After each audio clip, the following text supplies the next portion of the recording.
End of last fiscal year, we hit 300 million in ARR, and we're far past that already mid-year.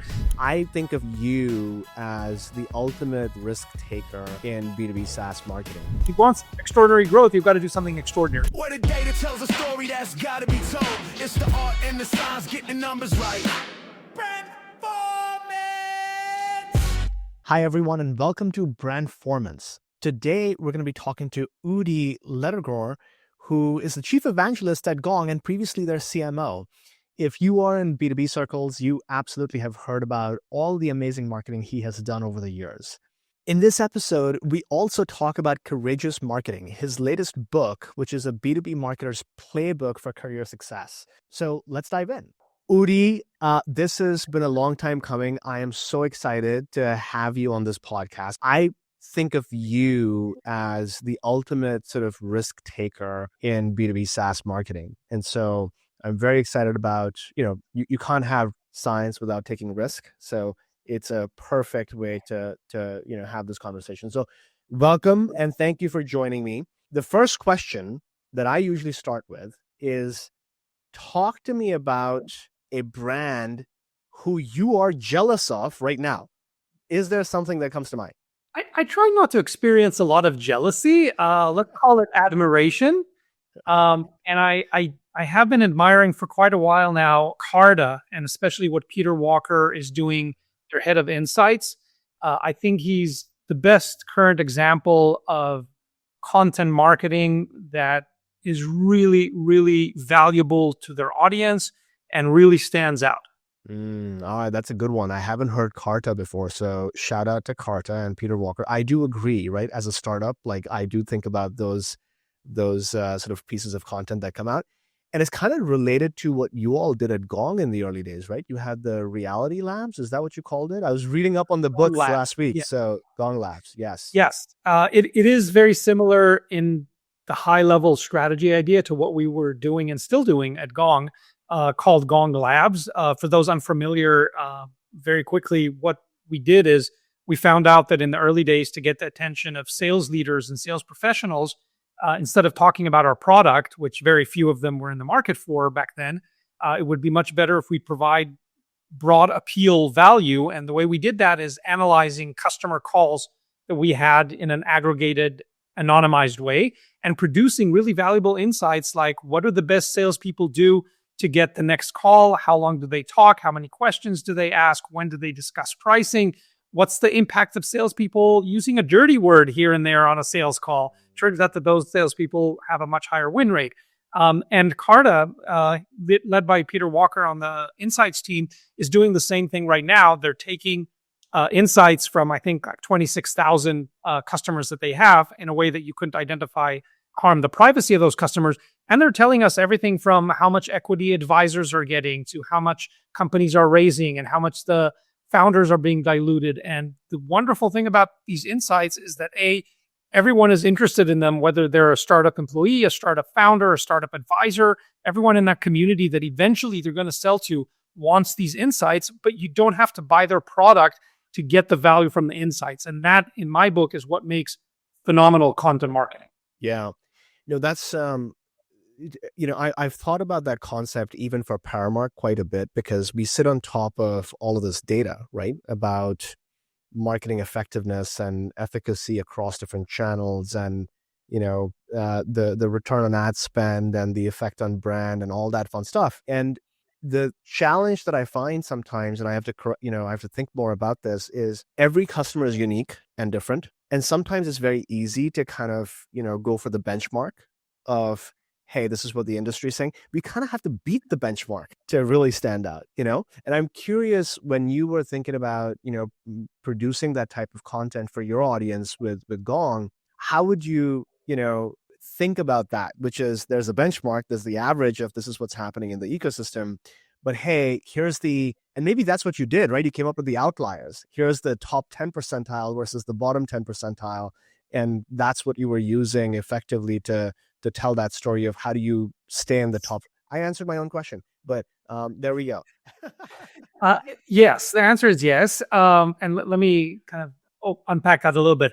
So I think what what we did that was so helpful to sales leaders and professionals everywhere is that we ended a lot of arguments about what you should do and what works that were already happening in the workplace. So if instead of chasing an audience for something we thought was interesting, we listened and we heard what salespeople on our team and our customers team were arguing about.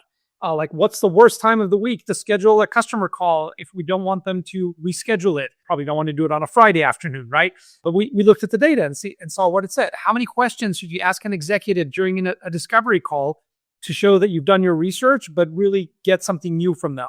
Turns out the answer is about 4.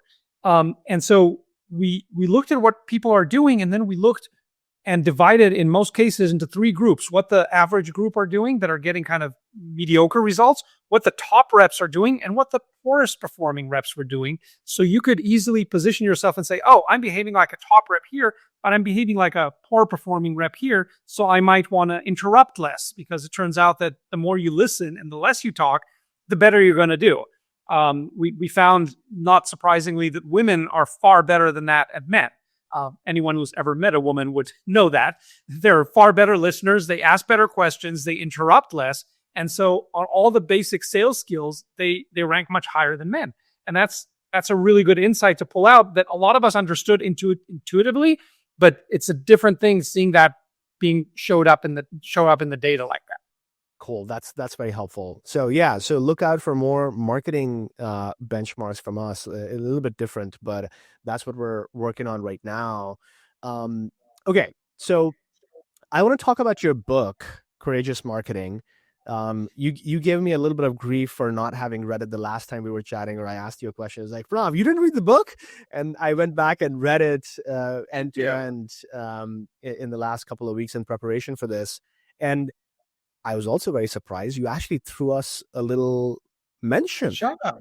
I did. Yeah, we are in the book, which is amazing. Okay, the thing that I actually wanted to ask you about the book, and everyone should go read Courageous Marketing, go buy it. Was there something that you were surprised by when you were writing the book or going through that whole process? Was there something that was like really interesting that stood out to you other than what you've put in the book itself? Like, I'm curious about that. There were a lot of really interesting things that I learned while writing this book, because I used 2 sources outside of my own memory and recollection of experiences. One, I actually read a bunch of other books related to things like team building and team performance. And of course, the classic marketing books I revisited from Robert Cialdini's influence, was kind enough to endorse my book, which was mind-blowing to me. Nice. And a bunch of other books like Dan and Keith Heath's Make to Stick, and all these classics. I kind of revisited them because a lot of my ideas around marketing were shaped on these giants on which shoulders I stood. So that was one really interesting source. And then a lot of things clicked.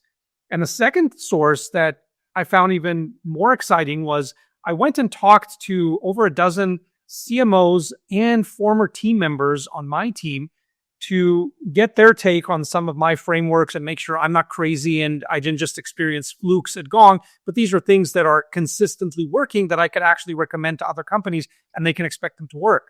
And if you want just one specific example that I really, really liked, is when I talked to over half a dozen of my own team members, folks like Chris Orlob and Devin Reed and Sheena Badani, Russell Banzon, Jonathan Kosted, Vince Chan, all these folks who work on my team over the years.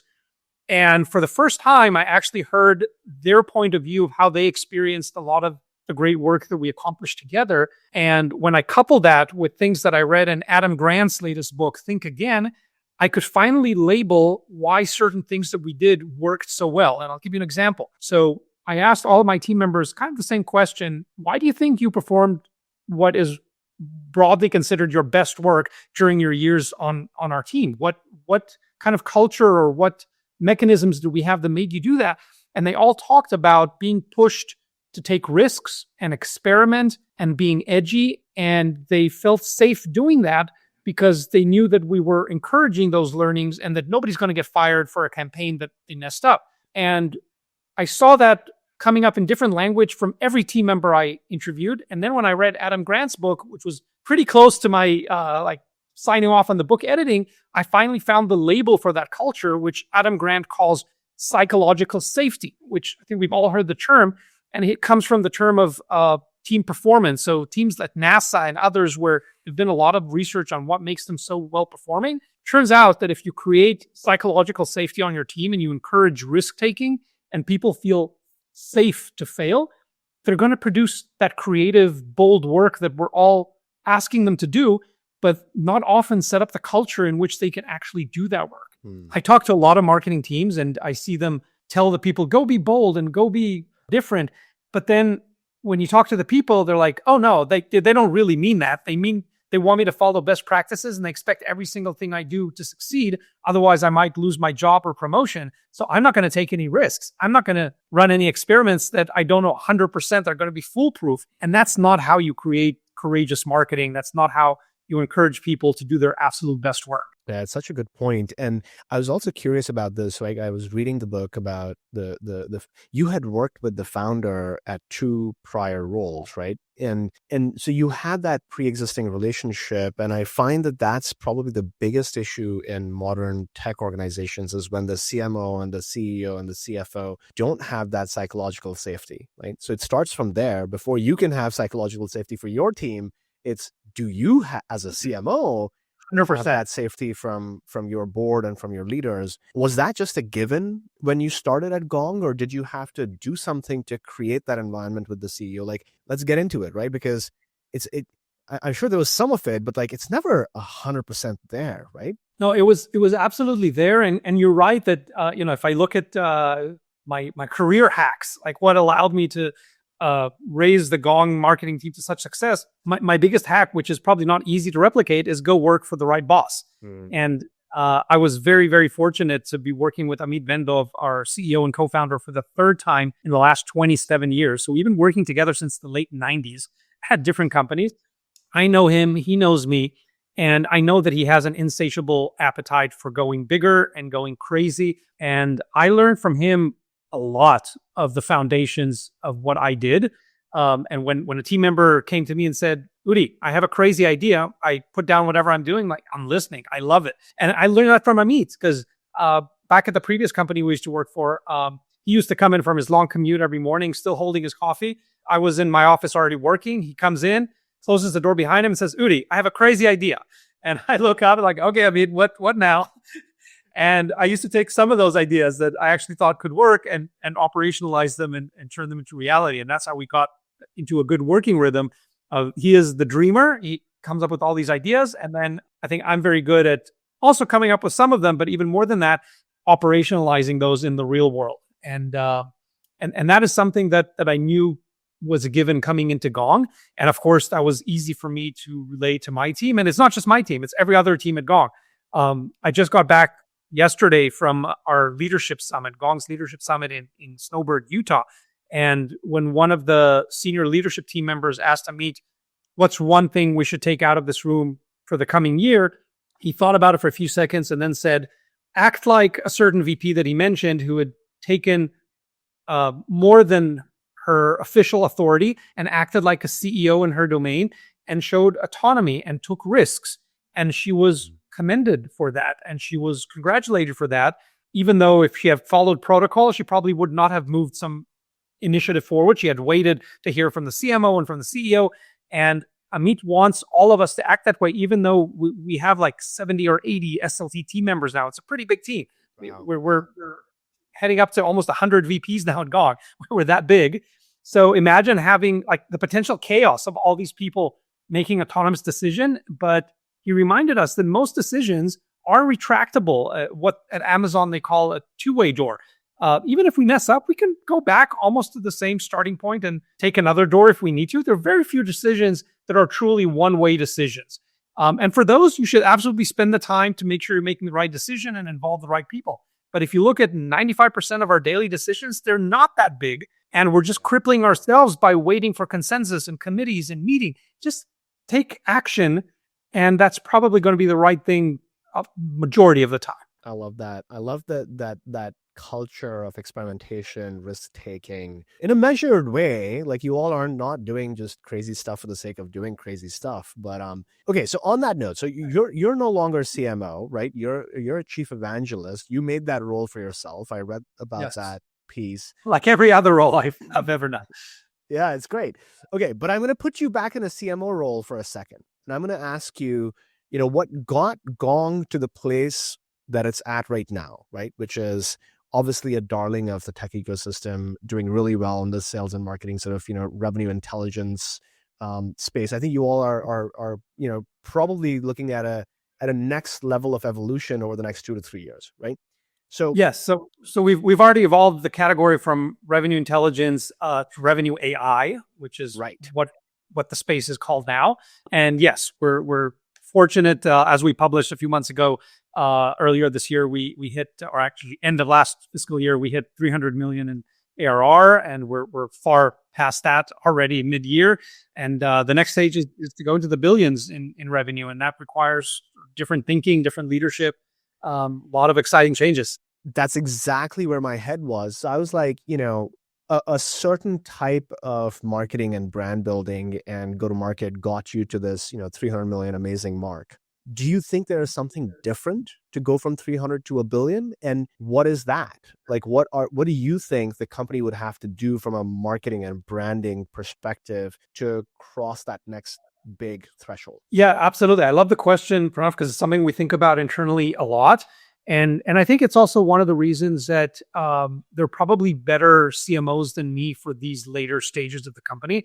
So a lot of the things that I did in that 0 to, let's call it 250 million, were not scalable.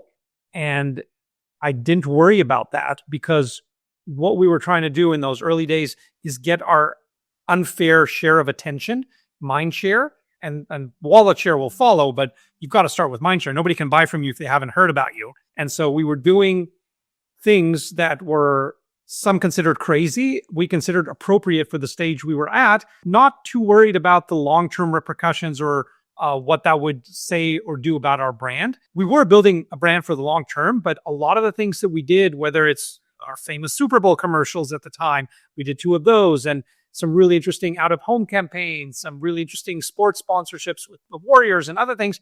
We knew that we're probably not going to continue year after year after year, but if we even got one lucky break with each of those, that would open up a bigger window of people who can see us and know us. And they worked. A lot of those worked. Every time we put our logo on the Warriors court or did a Super Bowl commercial, I tracked our customer calls using Gong, and I found lots of people coming in saying, hey, I had maybe heard about you before, but I was kind of on the fence. And once I saw you on the Super Bowl, I realized you're actually this really big deal. So I came on this demo call and I want to learn more about what you do. So these things work. Now, obviously, even if you wanted to, you can't do a Super Bowl commercial every week because they just don't have Super Bowl every week. But we did this series of really interesting experiments to grab mindshare and create awareness of what we're doing. Now, if I were to kind of put a parting line and a contrast, what we're doing now is creating consistency and especially trust within enterprise buyers. So do you know that half of the Fortune 10 companies are using Gong right now? I can't mention them by name, but it's a pretty small tool, so you can figure it out. But half of the Fortune 10 companies are using Gong, and hundreds of other large companies are using Gong. We have about 5,000 customers now, many of them large enterprises.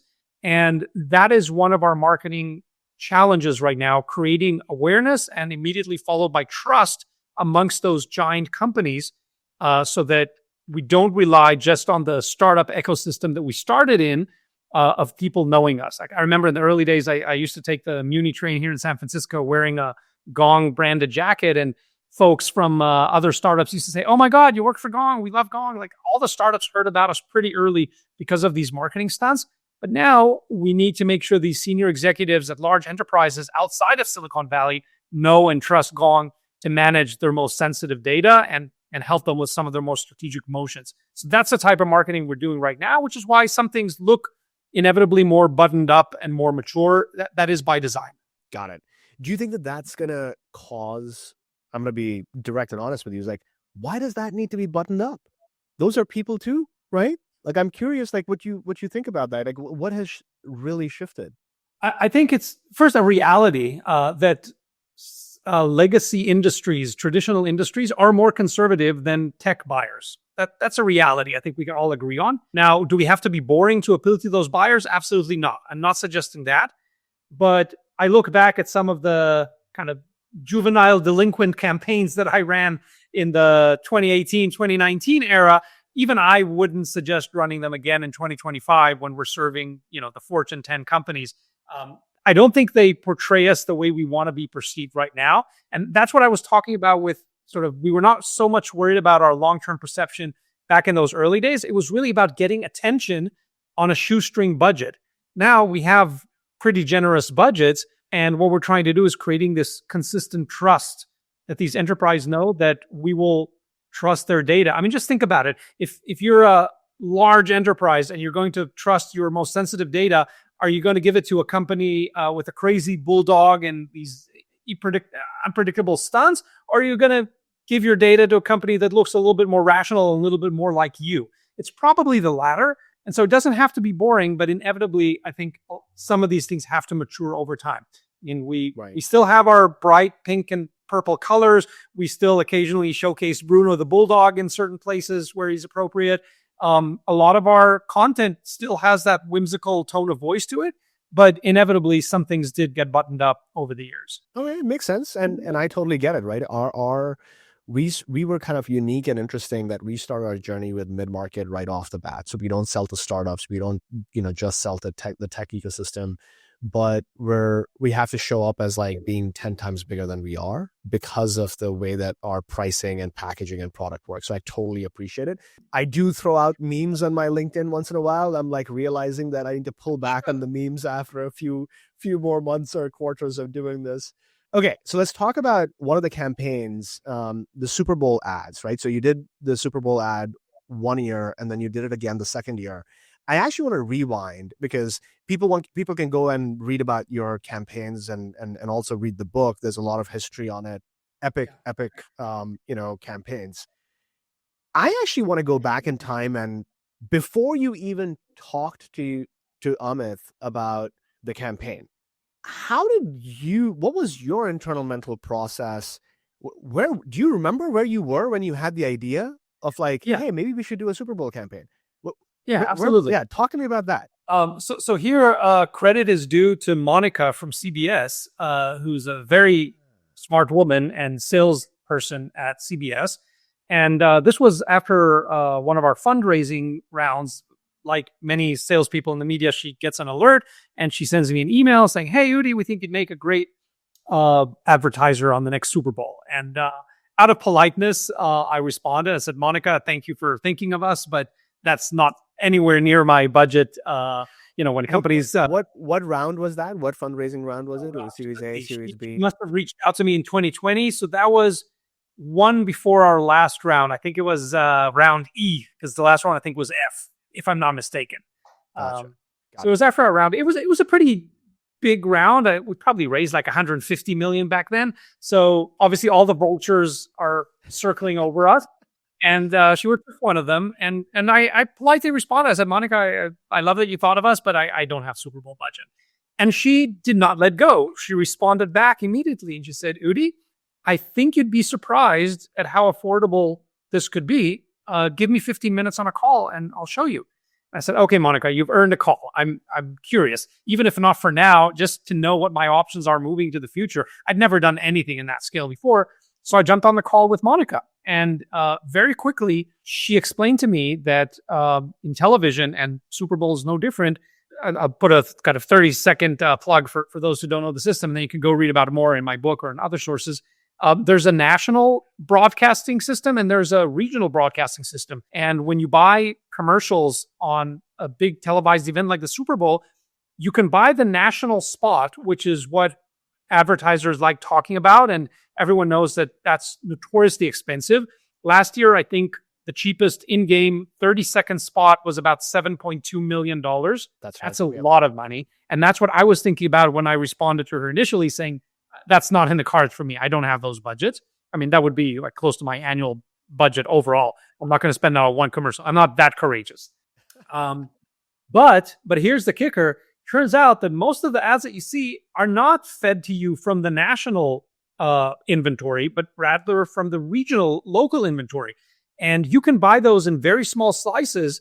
The Bay Area being a unique example because they don't have that many TV viewers in the Bay Area. San Francisco is a city of 800,000 total population. It's a pretty small city. And so even if you buy the total Bay Area, and if you're a startup selling to other tech companies in the Bay Area, that's a really good deal. Like you get a disproportional amount of your audience. And at that time, I think 60 to 70% of our audience was here in the Bay Area. So when I saw that I could buy that region for a low 6-figure amount, I thought, okay, this is definitely worth discussing. And I actually put together a plan of, I looked at my CRM. I saw where my accounts are concentrated, my target accounts. I saw that Silicon Valley was number one, and then New York, and then I think Chicago and Boston came next. So I saw that if I built a puzzle and bought these 3 regions, all of them still in the low 6 figures, I could pull this off. And so after making my plan, I went to meet my CEO. I met him for drinks here in San Francisco at the Charmaine's rooftop bar, for those who know it. We sat up there, and by the second drink, I brought the idea up, and it was not nearly as difficult as people might guess. Maybe now that you've heard about him a little more, you know that he loves these crazy ideas. So as soon as I brought it up, and so his initial reaction was, "That's crazy. That's millions of dollars." I said, "Nope." And then I walked him through what I just walked you through, and he put his drink down and said, "Yeah, let's go do this. Let's go twist our CFO's arm." And once you've got the CEO twisting the CFO arm, it's going to happen. So that's pretty much how we got the buy-in. That is amazing. So yeah, credit to Monica. Shout out to Monica. Are you still in touch with her? Do you talk? I am. To this day. So Monica helped me with our first Super Bowl commercial. Jesse from NBC helped me with my second Super Bowl commercial because the game rotates between the 4 or 5 networks who get turns to broadcast it. This year it's Fox. And I still to this day refer other CMOs and media buyers to them, and they're great people, and they're very kind. And if you ever need a connection to CBS, NBC, feel free to reach out. I will gladly connect you. There we go. Okay. I want to switch gears and talk about sort of, generally how you think about the balance between risk taking and then de-risking bold ideas, right? Because you can go way out there and you can, you sometimes have to maintain sort of a certain perception. Do you have a process, or do you have some pre-checks that you think about? And then I'm talking about the, like even before you launch the Super Bowl campaign, like the actual ad, how do you know that you're ready for that prime time? Like you're going to put yourself in the best position to succeed? Is it not too crazy? Is it right? Tell me about it from an art, the creative process perspective, the art perspective. Like how do you make this all work? So I think it all starts with a state of mind. There's that old saying of one person telling the other jump and saying, but what if I fall? And then they ask, but what if you fly? And if you think about that state of mind, I like to focus a lot more on the opportunity than on the risk, because it's very easy to get obsessed with all the risks. And if you do that, you'll just get crippled and probably not do anything risky or exciting. And I talk a lot about my book of the main plague that I see in B2B marketing is following best practice that essentially everybody's doing. As the old 80s saying in the IT world was, nobody got fired for buying IBM. If you do that sort of marketing, you'll be safe, but you're not going to excite anyone, and you're probably not going to grow in any sort of step functions. You can grow incrementally because that's what the best functions will get you. The best practices will get you, but they're not going to get you extraordinary growth. If you want extraordinary growth, you've got to do something extraordinary. So I like focusing on the opportunity side and thinking, well, if this goes really well, what can we achieve? And that gets me and everyone else I'm working with excited more than breaking down every single risk in every campaign, because that'll easily cripple us and prevent us from doing anything exciting. So having said that, we do look at, what will this do? Now, I don't think I've ever launched anything so detrimental that, risked killing the company. And so I don't think I even got near those regions. Maybe I should have. It would have been even more exciting. I definitely had my share of failures and snafus and some that got us into a little bit of trouble. But I think it's a matter of moderation and the ratio between those successes and failures, right? If you get a lot of at-bats, you're probably going to have a lot of successes, but inevitably you're going to have some failures. Again, unless you follow all best practices, and then everything is going to be kind of meh, but I don't want to work on a team that does those projects. So that's how we kind of looked at it. Now, if you're talking about de-risking budget-wise, so my approach has always been, what is the smallest pilot I can do on a new channel or a new campaign or a new idea that's small enough that it's not going to hurt too much budget-wise, but it's big enough that it's indicative of whether we should continue investing in this channel. So for example, if you invest $5 in Google ads, that's going to be small and that's a good way of de-risking, but it's not going to be indicative of anything that you can get out of that channel. You need a bigger budget. For Super Bowl, it turns out that maybe $250,000 is about as small as you can go to do a small regional ad. And if you can modestly produce some creative that'll fly, but that is big enough to be indicative whether this is something you should be doing more of. So I try to find that balance, keep it small enough so that nobody's going to cry too badly on the budget that was spent, even if it doesn't produce anything magnificent, but it's big enough that it is indicative of whether we should continue investing in it. Got it. That's a super helpful answer. I'm curious also, Udi, you talked about, you did the first Super Bowl, you did the second Super Bowl. The second one didn't go as well as the first one. The first one was an epic success. I think everyone remembers that. And then you didn't do a third one. What was the reason for not giving it another shot? Like, it feels like you could probably continue, or am I missing something there? No, we could have. I think there's three reasons that kind of combine together to why we didn't do a third one. First, as I wrote pretty extensively about in the book, the second Super Bowl commercial was not at the magnitude of success as the first one for reasons that I mostly understood in hindsight. And I think there's an interesting lesson there. So just coming off the heels of that, it didn't feel like a great idea to go ask for more budget, because these things are a big part of the budget. And the 2022 commercial I did, I spent like roughly 3 times as much as I did on the 2021 commercial. And since we didn't even get the same results that we got in 2021, it probably would have been one of those cases of throwing good money after bad money. So I didn't feel at all like going to ask for more money. I just thought I would take the budget and go invest it elsewhere and try other new exciting things.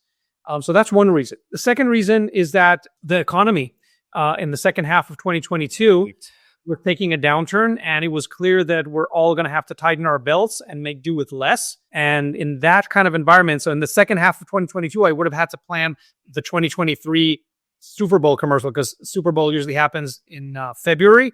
And so in the second half of the previous year, that's when the commercials are typically produced and prepared. So that's when the economy started closing in on all of us, and a time I think we all prefer to forget. So it was just not a good time to do crazy experiments that we couldn't more safely attribute to pipeline. And then the third reason is just timing wise internally. I knew that I was coming up to that transition from CMO to Chief Evangelist, which happened in early 2023. So I think that the Super Bowl was technically like a week after I transitioned to my new role. That would not be a fair debt to leave to my successor. So those were the 3 reasons. Gotcha. Okay. Very measured. I do remember those times. 2023 is when we quit our jobs and started Paramark. So right around the SVB crash, that's when we were doing our fundraise. It was amazing. Not in a good way, but not in a good way. No, I think a lot of us prefer to forget 2023 ever happened. It was not a fun year in business. I mean, a lot of companies died or went into zombie mode. You obviously use those tough times to rise. And, a lot of the great companies that we know today, like Netflix, they started out of a crisis and they rose to stardom. And Gong made many changes internally, and we did what we had to get through 2023 and set the groundwork that allowed us in 2024 and 5 to continue to re-accelerate growth and continue growing like really, really well. So I'm definitely happy to be under the leadership that we have. No, that's great. And I want to start to bring this to a close. One of the topics that I'm digging into right now is, we hear this all the time about CMO tenures being fairly short in tech, but I think it's true like across the board, not just in tech, like even in other places. And I was talking to this other CMO. I'm not going to name the name, but we were talking about, hey, how are things going? And, they mentioned like, hey, things are going well, but, I'm going to be out of a job in 18 months and then, I'll go look for the next thing. And the thing that snapped in my head was like, why are we talking so casually about that? Right. And this is an accomplished CMO. Like they've been there, done that. They've launched amazing campaigns, been with large, successful companies for a long time. And yet there's some sort of a dysfunction in our profession where there's a lot of revolving doors. I'm curious, from your perspective, you advise a lot of CMOs, you advise a lot of startups, you've been there, done that.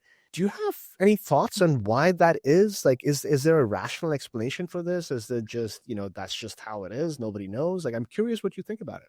Yeah, I have many thoughts, and again, we'll probably get through a short version of it here. And I do encourage folks to pick up their copy of Courageous Marketing. Yes.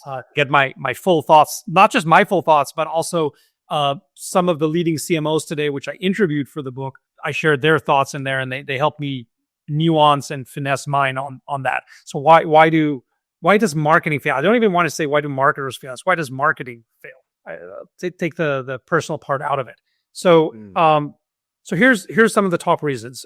One of them, which I think is not at all the marketer's fault, is that we join a company for reasons that we have, but we realize pretty quickly, or not so quickly, that the company actually does not have product market fit.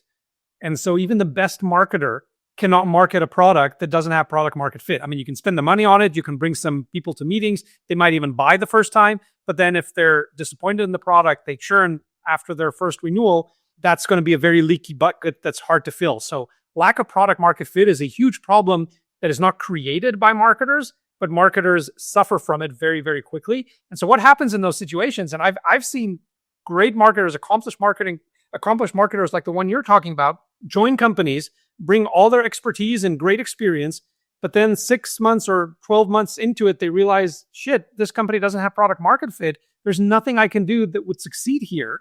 And then they have to move on either on their own terms, or the company runs out of money, or even worse, the CEO might peg them as a failure because they didn't grow pipeline and awareness. Well, I can't, because we're not providing value to customers. How would I grow awareness with no happy customers, right?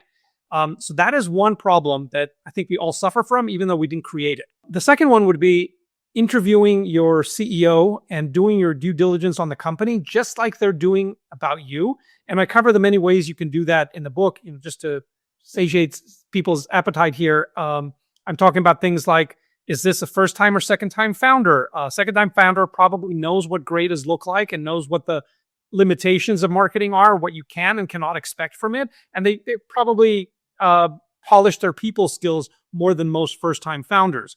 Who are the investors in this company? If they're A-list investors, that's a great sign. If these are very obscure angel investors that you don't know are going to be able to come back and give the next round of funding, you might want to double check. Talk to some of those investors. Ask them what made them invest in the company. Why aren't there bigger lead investors in the company? Go to the Glassdoor reviews and see what employees are writing about the company. What is the culture there? Is it cutthroat? Is everyone in and out the door in 6 months? Maybe you want to watch your step. Go to G2, read the early customer reviews on the product. Are they seeing value in it? Are they getting good support? Is the company innovating? There's so much that we can do. This is even before I mentioned AI, right? These are just old school things that any responsible candidate should be doing, and really do the due diligence about the company before you decide to join. And ask the CEO during the interview, what does great marketing look like to you? Give me some examples of what you liked. And if they give you examples from stale old banks and analyst firms that are just not your vibe, then maybe this is not going to be where you find happiness and success.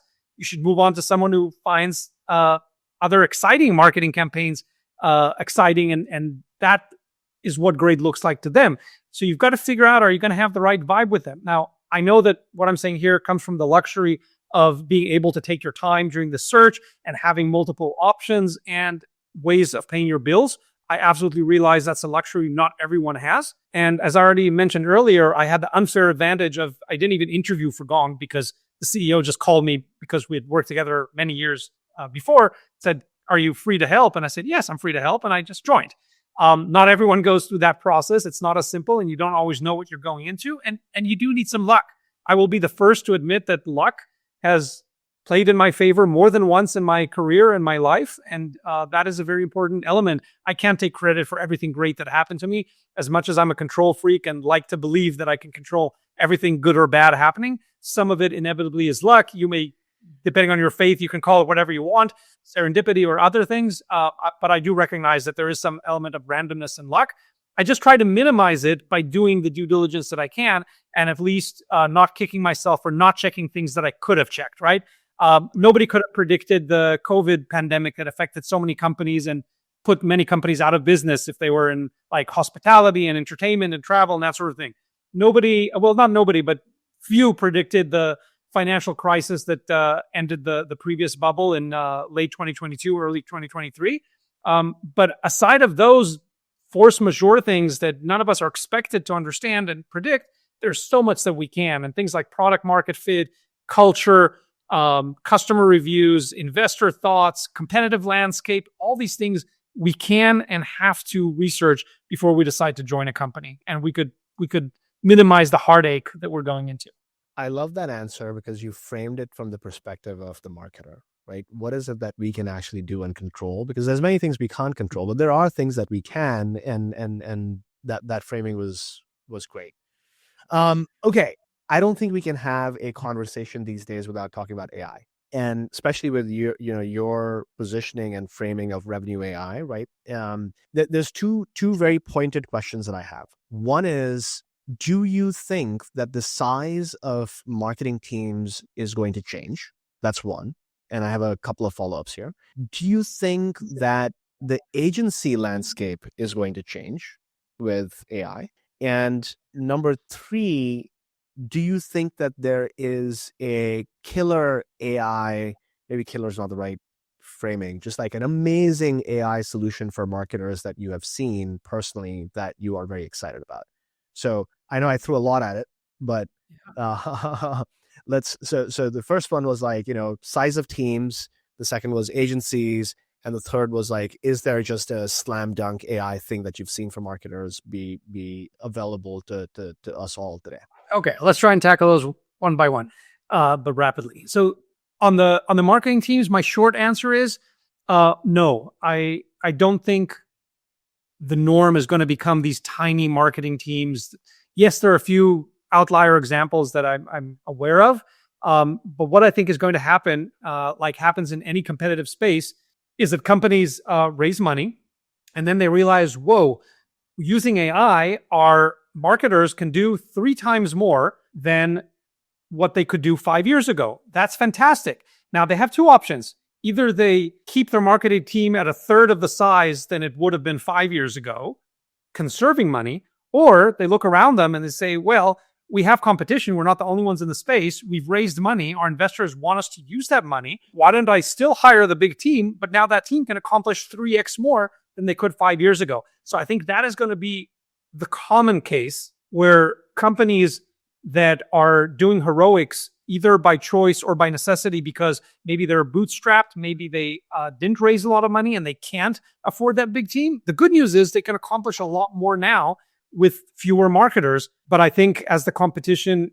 expands and in any given space, we're going to just continue hiring the same number of people and expect them to produce more output. So that is the most likely output that I see, outcome that I see happening on marketing. Cool. I can get behind that. 2, I suspect we'll see something similar happening with agencies. So agencies that are still doing, I just heard this week, sadly, that at the company Fiverr.com, which lives on the gig economy, they just let go. They had a big riff in Israel, letting go 250 people because a lot of the tasks that they were fulfilling can now be done with AI. So there's less demand for those type of tasks. Going back to the agency world, where I think there's a lot of commonalities, I suspect what we'll see is that agencies will either die or adapt. And the ones that are going to adopt the AI tools and continue to be a valuable extension of in-house marketing teams, they're going to continue to get work because the same logic that drives in-house teams to use agencies today is not changing because of AI.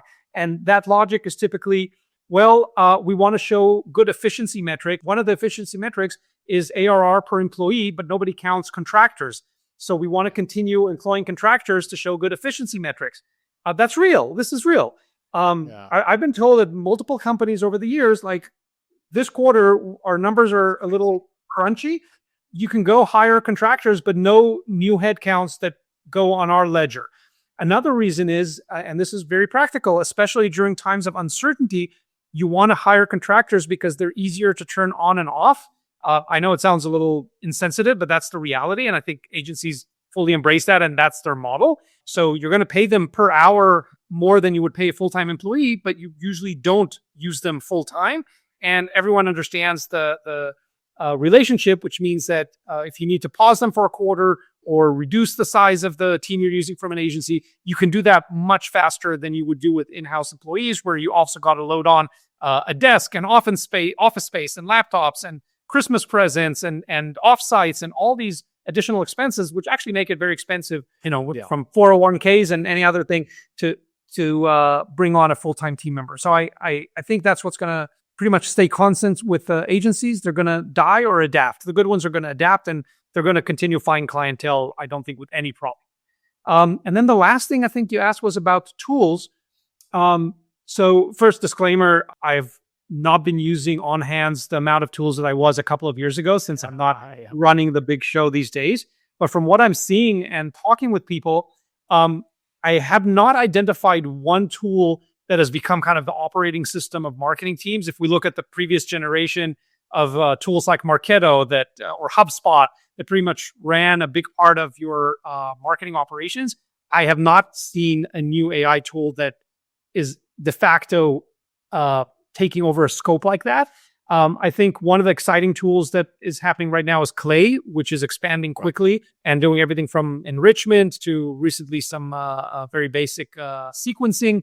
So I think that's an interesting direction. I think our mutual friend John Miller is working on the next generation of marketing automation that is AI native. So I'm very excited to see what comes out of his labs. But yeah, I think that's where we are. And of course, not to forget, every tool out there is trying to add on layers of AI and quickly adapt. So we're seeing HubSpot, they just made a bunch of really big announcements at Inbound a couple of weeks ago, and other companies are quickly evolving their tools so that they don't stay behind.